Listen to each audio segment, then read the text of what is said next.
இன்று அவருடைய சத்தம். எழுதியவர் சகோதரர் சகரியா பூனன் அவர்கள். நாள் அக்டோபர் 2. நல்ல தகப்பன்மார்களாய் இருந்திட வேண்டும். ஒரு சமயம் தாவீதின் ஜீவியத்தில் அவனுடைய மகன் அப்சலோம் தன் தகப்பனுக்கு விரோதமாகவே திட்டம் தீட்டினான். அதன் மூலமாய் திரளான இஸ்ரவேலர்களின் இருதயங்களை தன் பக்கமாய் கவர்ந்து கொண்டு முடிவில் தன் தகப்பன் தாவீதை சிம்மாசனத்திலிருந்தே துரத்திவிட்டான். ஆனால் அச்சமயத்திலும் சில நண்பர்கள் தாவீதோடு சேர்ந்து துணையாய் நின்றார்கள். அவர்கள் யாவரும் முதல் தரமான போர் வீரர்களாயும் போர்க்களத்தில் நின்று தாவீதுக்காக யுத்தம் செய்ய ஆயத்தமுள்ளவர்களாயும் இருந்தார்கள்.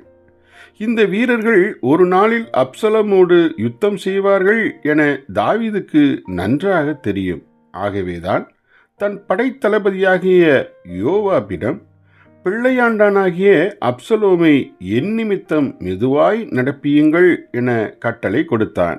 2 சாமுவேல் 18 5.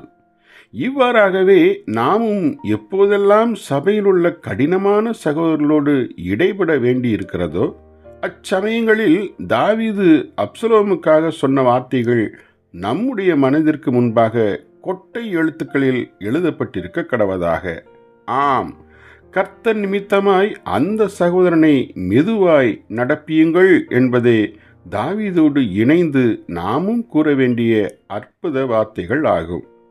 பின் நாட்களில் அப்சலோம் கொல்லப்பட்டான் என்ற செய்தியை தாவீது கேட்டவுடன் தாவீது மிகவும் அழுது, என் மகனாகிய அப்சலோமே, நான் உனக்கு பதிலாக செத்தேனானால் நலமாயிருக்கும் என கூறினான். 2 சாமுவேல் 18 பார்த்தீர்களா? தாவீது ஒரு உபாத்தியாயன் அல்ல. முரட்டாட்டம் செய்த தன் மகனிடத்தில் ஓர் தகப்பனின் இருதயம் கொண்டவனாகவே இருந்தான். இந்த தாவீது தேவனுடைய இருதயத்துக்கு ஏற்ற மனுஷன் என அழைக்கப்பட்டதில் ஆச்சரியம் ஏதும் இல்லை. ஏனென்றால் தாவீதின் இருதயத்தைப் போலவே தேவனுடைய இருதயத்தின் விருப்பமும் இருந்தது. அதாவது, நான் உன்னுடைய இடத்தில் மரிக்க விரும்புகிறேன் என்பதுதானே அவருடைய விருப்பம்.